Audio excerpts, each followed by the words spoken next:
What's up, guys? You are already watching Cinema is Life, and ഇന്ന് ഞാൻ review ചെയ്യാൻ പോകുന്ന മൂവിയാണ് Game Changer, directed by Shankar, starring Ram Charan and Kiara Advani. പടത്തിൻ്റെ ടൈറ്റിൽ ഗെയിം ചേഞ്ചർ ആണെങ്കിലും ഇത് ശങ്കർ ആസ് എ ഡയറക്ടറിന് വേണ്ടി ഗെയിം ക്ലോസ്ഡ് ആണ്, ഗെയിം ഓവറാണ്. എന്ത് പടമാണ് ഗൈസ് ഇത്! ഇത് ഇത് ഇത് എനിക്ക് തീർക്കാൻ പോലും പറ്റിയില്ല. ഇതൊരു പടമല്ല, ഇതൊരു അപരാധമാണ്. ഇത് ഓൾറെഡി തിയേറ്ററിൽ റിലീസായപ്പം തന്നെ ഉള്ള റിവ്യൂ എല്ലാം ഞാൻ കണ്ടതാണ്. മോശം റിവ്യൂ, എല്ലാവരും പൊരിക്കുവാണ് ഈ മൂവി. അങ്ങ് 400 കോടിയുടെ ബഡ്ജറ്റിൽ ഉണ്ടാക്കിയിട്ട് 100-150 കോടി അങ്ങാണ്ടേ ഇതിനുണ്ടാക്കാൻ പോലും പറ്റുള്ളൂ. സൂപ്പർ ഫ്ലോപ്പ് പ്രൊഡക്ഷൻ വെഞ്ചറാണ്. പക്ഷേ ഇത് പിന്നെ മിനിഞ്ഞാന്ന് OTTയിൽ ഇറങ്ങി, ആമസോൺ പ്രൈമിൽ ഇറങ്ങി. അപ്പം പിന്നെ ഞാനോർത്ത് ഓക്കെ ഒന്ന് കണ്ട് നോക്കാം. My God, what a big mistake. എനിക്കിത് കണ്ട് തീർക്കാൻ പോലും പറ്റിയില്ല ഗൈസ്. ആദ്യത്തെ 1 മണിക്കൂർ ആയപ്പം തന്നെ ഫെഡപ്പായി ഞാൻ. ഇത് എന്താവാ നടക്കുന്ന സ്ക്രീനിലെന്ന് ഓർത്ത്. പിന്നെ ഞാൻ ഓർത്ത് ഓക്കെ ഇരുന്ന് കാണാം. ഒരു 2 മണിക്കൂർ ആയപ്പോഴത്തേക്ക് പിന്നെ എന്നെ കൊണ്ട് പറ്റിയില്ല. പിന്നെ ഒരു 30-45 മിനിറ്റ്സ് ബാക്കിയുണ്ടായിരുന്നു. എന്നെ കൊണ്ട് പറ്റിയില്ല ഗൈസ്. ഞാൻ പിന്നെ ലാസ്റ്റിലത്തെ ക്ലൈമാക്സ് ഒക്കെ സ്കിപ്പ് ചെയ്താണ് കണ്ടത്. എന്താ വായി സ്ക്രീനിൽ നടക്കുന്ന കാര്യങ്ങൾ എനിക്കൊന്നും പിടി കിട്ടുന്നില്ല. ഓക്കെ, ഐ അണ്ടർസ്റ്റാൻഡ് ഇതൊരു മാസ് എൻ്റർടൈനർ ലോജിക്കൊക്കെ നോക്കാൻ അങ്ങനത്തെ ഒരു മൂവിയാണെന്ന്. പക്ഷെങ്കിൽ മനുഷ്യനെ ഇരുന്ന് കാണണ്ടേ? അതും 1.5 മണിക്കൂറൊന്നുമല്ല, 2.5-3 മണിക്കൂറിൻ്റെ പടമാണ്. എന്നിട്ടാണ് ഈ ഡയറക്ടർ ശങ്കർ പറഞ്ഞേക്കുന്നത് ഇതൊരു 5 മണിക്കൂറിൻ്റെ കട്ടാണ് ഒറിജിനലി. അത് എഡിറ്റ് ചെയ്താണ് പുള്ളി 2.5 മണിക്കൂറാക്കിയത്. 2.5 മണിക്കൂർ ഇതാണെങ്കിൽ എൻ്റെ ദൈവമേ 5 മണിക്കൂർ. അൺസഹിക്കബിൾ ഗൈസ്, അൺസഹിക്കബിൾ. എനിക്ക് ഞാൻ ഇങ്ങനെ പറഞ്ഞ് റാൻഡ് ചെയ്തുകൊണ്ടേ ഇരിക്കത്തുള്ളൂ മണിക്കൂറുകൾ. അതുകൊണ്ട് ഞാൻ കുറച്ച് പോയിൻറ്റ്സ് എഴുതി വെച്ചിട്ടുണ്ട്. ഇത് എളുപ്പം പറഞ്ഞിട്ട് റിവ്യൂ തീർക്കണമെന്നാണ് എൻ്റെ പ്ലാൻ. പിന്നെ അതിന് തന്നെ ഈ മൂവിയുടെ സ്റ്റോറി, ഇതൊരു IAS ഓഫീസറിനെ കുറിച്ചാണ്. നമ്മുടെ ഹീറോ രാം ചരൺ, പുള്ളി ഒരു IAS ഓഫീസറാണ്. പുള്ളി ആദ്യം IPS ആയിരുന്നു, പിന്നെ എക്സാം എഴുതി, പിന്നെ പുള്ളി IAS ആയി, പിന്നെ പുള്ളി വിശാഖപട്ടണത്തിൻ്റെ കളക്ടറായി. അപ്പം പുള്ളി വിശാഖപട്ടണത്തിൻ്റെ കളക്ടറായി ഇരിക്കുന്ന സമയത്ത് നടക്കുന്ന പരിപാടികളാണ് ഈ മൂവിയുടെ സ്റ്റോറി. സിമ്പിൾ സ്റ്റോറിയാണ്. പുള്ളി ഒരു സത്യസന്ധനായ ഒരു IAS ഓഫീസറാണ്. പുള്ളിക്ക് നല്ലത് മാത്രം ചെയ്യണം, ആൾക്കാരെ ഹെൽപ്പ് ചെയ്യാനും ഫ്രോഡ് നടക്കുന്നതും പിന്നെ വലിയ ഇല്ലീഗൽ കാര്യങ്ങൾ ചെയ്യുന്ന ബിസിനസ്മാനെയും ഗുണ്ടകളെയെല്ലാം പുള്ളി കൊല്ലുന്നു. അപ്പം mainly is a IAS officer with the right heart and the right mind. That's fine. And the movie story is പുള്ളിക്കാരൻ്റെ റൈവൽറി വിത്ത് എ പൊളിറ്റീഷ്യൻ. CMൻ്റെ മകൻ, ഫ്യൂച്ചർ CM ആകാൻ ചാൻസ് ഉള്ള ഒരാൾ SJ സൂര്യയാണ് ഈ റോൾ പ്ലേ ചെയ്തേക്കുന്നത്. ഇവർ രണ്ടുപേരുടെയും റൈവൽറിയാണ് ഈ മൂവിയുടെ സ്റ്റോറി. അത്രേ ഉള്ളൂ, വേറെ ഒന്നും ഇല്ല ഈ മൂവിക്കകത്ത്. സത്യസന്ധനായ ഒരു IAS ഓഫീസറും കംപ്ലീറ്റ്ലി കറപ്റ്റ് ആൻഡ് ഈവിളായ ഒരു പൊളിറ്റീഷ്യൻ. That's it. അത്രേ ഉള്ളൂ സ്റ്റോറി. പിന്നെ പോയിൻറ്റ്സിൻ്റെ കാര്യത്തിൽ ഞാൻ എഴുതി വെച്ചേക്കുന്നത്, ആദ്യത്തെ കാര്യം, ഇതൊരു IAS ഓഫീസറിൻ്റെ സ്റ്റോറിയാണ്. Okay, I agree. പക്ഷെങ്കിൽ ഇതല്ല ഒരു IAS ഓഫീസറിൻ്റെ ജീവിതം. ഞാൻ IAS ഓഫീസേഴ്സും ബ്യൂറോക്രാറ്റ്സുമായിട്ട് ക്ലോസ്ലി വർക്ക് ചെയ്തുകൊണ്ടിരിക്കുന്ന ഒരാളാണ്. ഇതൊന്നും അല്ല ഒരു IAS ഓഫീസറിൻ്റെ ജീവിതം. ഈ പടത്തിൻ്റെ അകത്ത് എന്താണ് കാണിച്ചു വെച്ചേക്കുന്നത്? ഇതിൻ്റെ അകത്ത് ഈ പുള്ളി IAS ഓഫീസറൊന്നും അല്ല. ഇതിൻ്റെ അകത്ത് ഈ പുള്ളി സൂപ്പർമാനാണ്.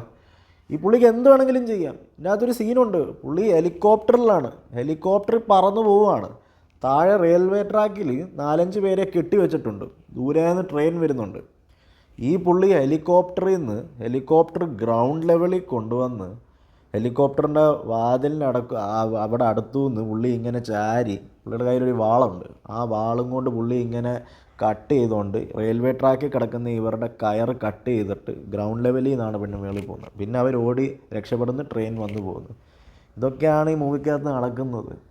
പുള്ളി IAS ഓഫീസറാണോ വലിയ കമാൻഡോ, സൂപ്പർ ഹീറോ, സൂപ്പർമാൻ വല്ലതാണോ എന്താണെന്നൊന്നും മനസ്സിലാകുന്നില്ല. ഇതിൻ്റെ അകത്ത് പുള്ളി എന്തൊക്കെയാണ് കാണിച്ചു വെച്ചിരിക്കുന്നത് ഈ സ്റ്റോറിക്കകത്തൊന്നും മനസ്സിലാകുന്നില്ല, ഒന്നും വിശ്വസിക്കാനും പറ്റത്തില്ല. ഒരു ഔൺസ് ഓഫ് റിയാലിറ്റി എങ്കിലും ഉണ്ടോ ഈ സ്റ്റോറിക്കകത്ത്? എന്തെങ്കിലും. ഇതിൻ്റെ അകത്ത് പുള്ളി ഒരു മോള് ഇൻസ്പെക്റ്റ് ചെയ്യാൻ പോയിട്ട് അതിൻ്റെ അകത്ത് ചില നോംസൊക്കെ as per disaster management norms ബിൽഡിങ്ങിൻ്റെ കൺസ്ട്രക്ഷനൊന്നും അല്ലായിരുന്നു.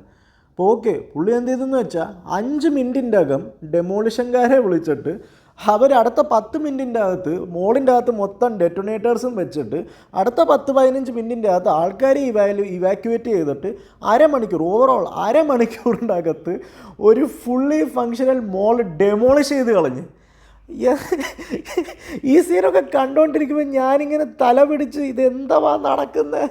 ഇതൊക്കെ out of like 10-15 unbelievable sequences in this film ഇത് ഒരു സീക്വൻസേ ഉള്ളൂ.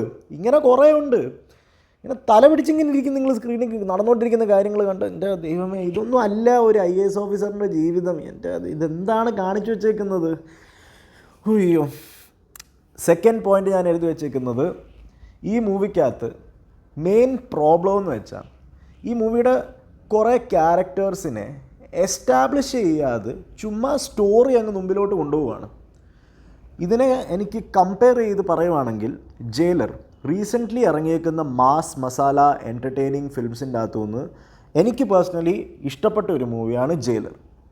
And why it stuck not just with me, പക്ഷേ വേറെ വ്യൂവേഴ്സിൻ്റെ കൂടും ഈസ് ബിക്കോസ് ജയിലറിൻ്റെ അകത്ത് രജനീകാന്തിൻ്റെ ക്യാരക്ടറായാലും പുള്ളിയുടെ മോൻ്റെ ക്യാരക്ടറായാലും പുള്ളിയുടെ ഗ്രാൻഡ് സണ്ണിൻ്റെ ക്യാരക്ടറായാലും പുള്ളിയുടെ ഫാമിലി പിന്നെ മറ്റേ വരുന്ന ആൾക്കാർ വിനായകൻ്റെ ക്യാരക്ടറായാലും സമയമെടുത്ത് ക്യാരക്ടേഴ്സിനെ എസ്റ്റാബ്ലിഷ് ചെയ്തിട്ടുണ്ട്. അവരുടെ ഇപ്പം ഫോർ എക്സാമ്പിൾ രജനീകാന്തിൻ്റെ ക്യാരക്ടർ എടുക്കുവാണെങ്കിലും മൂവി തുടങ്ങുമ്പം പുള്ളി ഒരു നോർമൽ ഒരു മനുഷ്യൻ്റെ ജീവിതം, ഔട്ട്സ്കർട്ട്സ് ഓഫ് ദി സിറ്റി, ഒരു വീടുണ്ട്, ഒരു ഫാമിലി ഉണ്ട്, എങ്ങനെയാണ് പുള്ളിയുടെ ലൈഫ് എസ്റ്റാബ്ലിഷ് ചെയ്ത് വെക്കുന്നുണ്ട്. അപ്പം ഓഡിയൻസ് ആയ നമുക്ക് ഈ ക്യാരക്ടേഴ്സുമായിട്ട് ഒരു കണക്ട് ഫീൽ ചെയ്യും. ഈ മൂവി അതിൻ്റെ അകത്ത് വില്ലനായാലും വിനായകൻ്റെ ക്യാരക്ടറായാലും നല്ല ലൈക്ക് ഓക്കെ നമുക്കറിയാം പുള്ളി വില്ലനാണെന്ന്, പക്ഷേ പുള്ളിയുടെ ക്യാരക്ടറിനെ നല്ലപോലെ എസ്റ്റാബ്ലിഷ് ചെയ്തിട്ടുണ്ട്. പുള്ളിയുടെ രീതികളും പുള്ളിയുടെ ഡേ ടു ഡേ ലൈഫും ഹാബിറ്റ്സും പുള്ളിയുടെ ഓവറോൾ ആ character development arc is written very well and portrayed on the screen very well in the film jailer. അതുകൊണ്ടാണ് നമുക്ക് ഹീറോയും വില്ലനും ബാക്കി ക്യാരക്ടറുമായിട്ടെല്ലാം നല്ല കണക്റ്റ് വരുന്നത്. അതാണ് ഒരു റിലേഷൻഷിപ്പ് ബിൽഡ് ചെയ്ത് പിന്നെ സ്ക്രീൻ നടന്നുകൊണ്ടിരിക്കുന്ന കാര്യങ്ങൾ നമ്മൾ കാണുമ്പോഴാണ് നമ്മൾ അവരുമായിട്ട് ഇമോഷണലി കണക്റ്റ് ആകുന്നതും എല്ലാം. ഇതിൻ്റെ അകത്ത് അതൊന്നുമില്ല. തുടക്കം മുതൽ അന്ത്യം വരെ IAS വേഴ്സസ് പൊളിറ്റീഷ്യൻ. ഇവൻ എന്തോ പണി ചെയ്യുന്നു, അവൻ തിരിച്ച് പണി കൊടുക്കുന്നു, ഇവൻ പിന്നെ തിരിച്ച് പണി കൊടുക്കുന്നു, ഈ പുള്ളി പിന്നെയും തിരിച്ച് പണി കൊടുക്കുന്നു. അത്രയേ ഉള്ളൂ. ഇവരുടെ ക്യാരക്ടർ എസ്റ്റാബ്ലിഷ്മെൻറ്റോ ക്യാരക്ടറിൻ്റെ ആർക്ക് സെറ്റ് ചെയ്യുന്നതോ ഒരു എന്താ പറയുക, ഒന്നുമില്ല. ഒരു കണക്ഷനും ഫീൽ ആകുന്നില്ല ഒരു ക്യാരക്ടറുമായിട്ട്. പിന്നെ നെക്സ്റ്റ് പോയിൻ്റ് ഞാൻ എഴുതി വെച്ചേക്കുന്നത്, ഇതിൻ്റെ അകത്ത് ഈ മൂവിയുടെ ആക്ടിങ്, രാം ചരൺ പുള്ളിയുടെ ആക്ടിങ് എന്ന് വെച്ചാൽ പുള്ളി തുടക്കം മുതൽ അന്ത്യം വരെ ഒരു എക്സ്പ്രഷനേ ഉള്ളൂ. ഇങ്ങനെ ഇതാണ് പുള്ളിയുടെ എക്സ്പ്രഷൻ. അത് പുള്ളി ഫൈറ്റ് ചെയ്തുകൊണ്ടിരിക്കുമ്പോഴാണെങ്കിലും ഇങ്ങനെ ഇങ്ങനെ ഇങ്ങനെ കാലും കൊണ്ടും കൈ കൊണ്ടും പറന്നൊക്കെ അടിക്കുകയാണ്. പക്ഷെ പുള്ളിയുടെ മുഖം ഒരു എക്സ്പ്രഷനും ഇല്ല. ഒരു പഞ്ച് കൊടുക്കുമ്പം ഇങ്ങനെയെങ്കിലും ഒരു എക്സ്പ്രഷൻ കാണിക്കണ്ടേ. ഇങ്ങനെയൊക്കെയാണ് പുള്ളിയുടെ മുഖവും ഭാവങ്ങളെല്ലാം പോകുന്നത്. പറന്നടിക്കുമ്പോഴും ഇങ്ങനെയാണ്, നോർമൽ നിന്ന് സംസാരിക്കുമ്പോഴും ഇങ്ങനെയാണ്. അത് കോമഡി വല്ലതും ചെയ്യുവാണെങ്കിലും ഇമോഷണൽ സീൻസ് ആയാലും കണ്ണിൻ്റെ അകത്തുനിന്ന് കണ്ണുനീരൊക്കെ വരുന്നുണ്ട്. പക്ഷെ മുഖം എന്താണ്, പുള്ളിക്ക് ആക്ടിംഗ് ഒന്നും അറിയത്തില്ല. എന്താണ് ഇതിൻ്റെ അകത്ത് ചെയ്തു വെച്ചേക്കുന്നത്? അതോ ഇത് ഡയറക്ടറിൻ്റെ പ്രോബ്ലം ആണോ? RRRലൊക്കെ ഇവർ നല്ല ഡീസൻ്റായിട്ട് പെർഫോം ചെയ്തിട്ടുണ്ടല്ലോ. അപ്പം അതിൻ്റെ കൺക്ലൂഷൻ എന്തുവാണ്? RRRൻ്റെ അകത്ത് ഡയറക്ടർ കാരണമാണോ ഇവർ ആക്ടിങ് ചെയ്തത്? ഇതിൻ്റെ അകത്ത് ഡയറക്ടർ ഒത്തിരി ഇവരുടെ അകത്തെ ആ പെർഫോമറിനെ പുറത്ത് കൊണ്ടുവരാൻ പറ്റാത്ത ഡയറക്ടറിൻ്റെ ഫോൾട്ടാണോ? ആർക്കറിയാം. കിയാര അഡ്വാനി ആയാലും. പിന്നെ ആക്ടിങ്ങിൻ്റെ കാര്യത്തിൽ SJ സൂര്യ വില്ലനായിട്ട് പ്ലേ ചെയ്യുന്ന SJ സൂര്യയുടെ ആക്ടിങ് മാത്രം ഈ മൂവിക്കകത്ത് കൊള്ളാം. പുള്ളി ഒരു ഈവിൾ, ഒരു സൈക്കോട്ടിക് വില്ലൻ, ഒരു പൊളിറ്റീഷ്യൻ, കറപ്ഷനും ഇല്ലീഗൽ ആക്ടിവിറ്റീസും ചെയ്ത് പൈസ ഉണ്ടാക്കാൻ മാത്രം എയിമുള്ള ഒരു പൊളിറ്റീഷ്യനായിട്ട് പുള്ളിക്ക് പെർഫോം ചെയ്യാൻ സ്കോപ്പ് കിട്ടിയിട്ടുണ്ട്. ഒരു ഈവിൾ ഡയബോളിക്കൽ ക്യാരക്ടറുണ്ട്. അപ്പോൾ അത് കാരണം പുള്ളി നല്ലപോലെ പെർഫോം ചെയ്യുന്നു. പിന്നെ ഇതിൻ്റെ അകത്ത് നമ്മളെ ജയറാമേട്ടനൊക്കെ ഉണ്ട്. പുള്ളി എന്താണ് ഇതിൻ്റെ അകത്ത് ചെയ്തു വെച്ചേക്കുന്നത്? പുള്ളി ഇങ്ങനെ ഒരു ജോക്കർ, ഒരു മണങ്കൂസ് ക്യാരക്ടറാണല്ലോ ഈ മൂവിക്കകത്ത് ചെയ്തു വെച്ചേക്കുന്നത്. എന്താ ആക്ടിംഗ് ഒക്കെ കഴിഞ്ഞ് ഇനിയും ഒരു മേജർ പോയിൻ്റ് ഈ മൂവിക്കകത്ത്, ഈ മൂവിയുടെ മ്യൂസിക് ആൻഡ് സോങ്സ്. ഈ മൂവിയുടെ മെയിൻ ബാക്ക്ഗ്രൗണ്ട് തീം, ഹീറോയുടെ മെയിൻ ബാക്ക്ഗ്രൗണ്ട് തീം എന്ന് വെച്ചാൽ അത് കേൾക്കുമ്പം തന്നെ നമ്മുടെ ബീസ്റ്റ് മൂവിക്കകത്ത് ഹലമത്തി ഹബീബു ആ പാട്ടിൻ്റെ സെയിം ട്യൂണാണ്. ട ട ട ട ട ട ട ട ട ട ട ട ട ട ട ട ട. ഇത് തന്നെയല്ലേ അലമത്തി ഹബീബ്, അലമത്തി ഹബീബു, അലമത്തി. സെയിം സാധനം, സെയിം സാധനം, ഒരു ഡിഫറൻസ് പോലും ഇല്ല. ആ സെയിം ക്യാച്ചി ട്യൂണാണ് ഇതിൻ്റെ അകത്ത് മെയിൻ ഹീറോയുടെ theme. I mean completely same അല്ലെന്നല്ല ഞാൻ പറയുന്നത്, but it is like totally inspired from that music യാർ. ഐ മീൻ അത് ആർക്ക് വേണമെങ്കിലും മനസ്സിലാകാം എന്താണ്. പിന്നെ ഇതിൻ്റെ അകത്ത് കുറേ സോങ് സീക്വൻസസും, അതും ഏതോ ഇൻ്റർവ്യൂവിലോ ന്യൂസ് റിപ്പോർട്ടിലോ ഒക്കെ ഞാൻ വായിച്ചിട്ടുണ്ട്. കുറേ കോടികളാണ് ഇവർ മുടക്കിയേക്കുന്ന ഈ സോങ് സീക്വൻസസ് ഒക്കെ ഷൂട്ട് ചെയ്യാൻ. നല്ല ഫ്യൂച്ചറിസ്റ്റിക് ഒരു സെറ്റപ്പും വിഷ്വൽസും ഒക്കെ യൂസ് ചെയ്ത്. എന്താവശ്യത്തിന്? സ്റ്റോറിക്ക് എന്തെങ്കിലും ഗുണം ഇത് ചെയ്തിട്ടുണ്ടോ? ഒരു ഗുണവും ചെയ്തിട്ടില്ല. ചുമ്മാ തടക്ക് കയറ്റി അങ്ങ് വെച്ചേക്കുവാണ്. എന്താണെന്ന് പോലും മനസ്സിലാകുന്നില്ല. പാട്ട് കൊള്ളാവോ? അതാണെങ്കിലും ഓക്കെ. ഈ പാട്ട് പോലും എന്ത് പന്ന പാട്ടുകളാണ് ഈ മൂവിക്കകത്ത്. പിന്നെ ഇതിൻ്റെ സ്റ്റാർട്ടിങ്ങിൽ ഒരു ഡാൻസ് സീക്വൻസ് ഉണ്ട്. ലീഡ് ആക്ടറിൻ്റെ ഇൻട്രോ ഫൈറ്റ് സീനൊക്കെ കഴിഞ്ഞ് ഒരു ഇൻട്രോ ഡാൻസ് ഉണ്ട്. ആ ഡാൻസിൻ്റെ അതൊരു കോളേജിൻ്റെ മുമ്പിലാണ് നടക്കുന്നത്. പുള്ളി ഇങ്ങനെ ഹെലികോപ്റ്ററിൽ നിന്ന് വന്ന് ഇറങ്ങുന്നു. കോളേജിൻ്റെ സ്റ്റുഡൻസ് എല്ലാം വന്ന് പുള്ളിയോട് ഡാൻസ് ചെയ്യുന്നു. ഇതെന്താണ് ഇത്?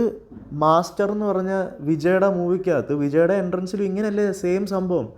ആ ഫുൾ ഡാൻസ് സീക്വൻസ് ഞാൻ കണ്ടുകൊണ്ടിരുന്നപ്പം എക്സാക്ട്ലി വിജയണ്ണൻ ചെയ്ത് വെച്ചേക്കുന്ന സെയിം സാധനം, ആ സെയിം ഡാൻസ് കൊറിയോഗ്രഫിയും ആ സെയിം ഡാൻസിൻ്റെ സെറ്റപ്പും, കോളേജും നിറച്ച് സ്റ്റുഡൻസും പിന്നെ ലീഡ് ആക്ടർ മാത്രം അടയ്ക്കുന്നത് ഇങ്ങനെ തുള്ളിക്കൊണ്ടിരിക്കുന്നത്. അത് തന്നെയാണ് ഇതിൻ്റെ അകത്തും കോപ്പി ചെയ്ത് വെച്ചേക്കുന്നത്.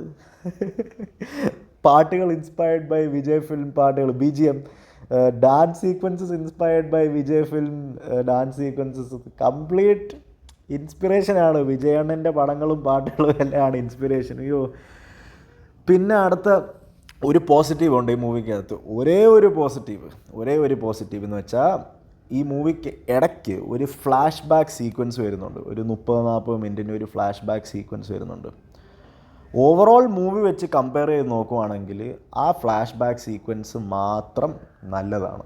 അതും അടിപൊളിയൊന്നും അല്ലെന്നല്ല ഞാൻ പറയുന്നത്, റിയലിസ്റ്റിക്കോ അല്ലെ അങ്ങനൊന്നും അല്ല പറയുന്നത്. പക്ഷേങ്കിൽ ഒരു മാസ് എൻ്റർടൈനർ മൂവിക്കകത്ത് വേണ്ടിയ ഇമോഷൻസും വേണ്ടിയ പ്രോപ്പർ ഡയലോഗ്സും ഒക്കെ കൊടുത്ത് ഒരു ഡീസൻറ്റ് ഫ്ലാഷ് ബാക്ക് സീൻ. ആ ഫ്ലാഷ് ബാക്ക് സീൻ നടന്നുകൊണ്ടിരുന്നപ്പം 30 to 40 മിനിറ്റ്സ് ഞാൻ ഇൻവെസ്റ്റഡ് ആണ് സ്റ്റോറിക്കകത്ത്. അതിൻ്റെ അകത്ത് രാം ചരൺ വേറെ ഒരു ക്യാരക്ടറും കൂടെ പ്ലേ ചെയ്തിട്ടുണ്ട്. ആ ക്യാരക്ടറിന് വിക്കുണ്ട്. ആ വിക്കൊക്കെ ചെയ്ത് പറയുന്ന സ്റ്റൈലും ആ ആക്ടിങ്ങും പിന്നെ ഓവറോൾ സീക്വൻസിൻ്റെ സ്റ്റോറിയും എല്ലാം ആ 30-40 മിനിറ്റ്സിൻ്റെ ഈ ഫ്ലാഷ് ബാക്ക് സീക്വൻസ് മാത്രമാണ് എനിക്ക് ഇഷ്ടപ്പെട്ടത് ഈ ഓവറോൾ പടത്തിൻ്റെ അകത്ത്. അയ്യോ, ബാക്കി പടമെന്ന് വെച്ചാൽ എനിക്കിനി വേറെ ഒന്നും പറയാനില്ല guys. This movie is streaming on Amazon Prime. Watch it at your own risk. പറഞ്ഞില്ലെന്ന് വേണ്ട. അപ്പോൾ ഓക്കെ, ബൈ.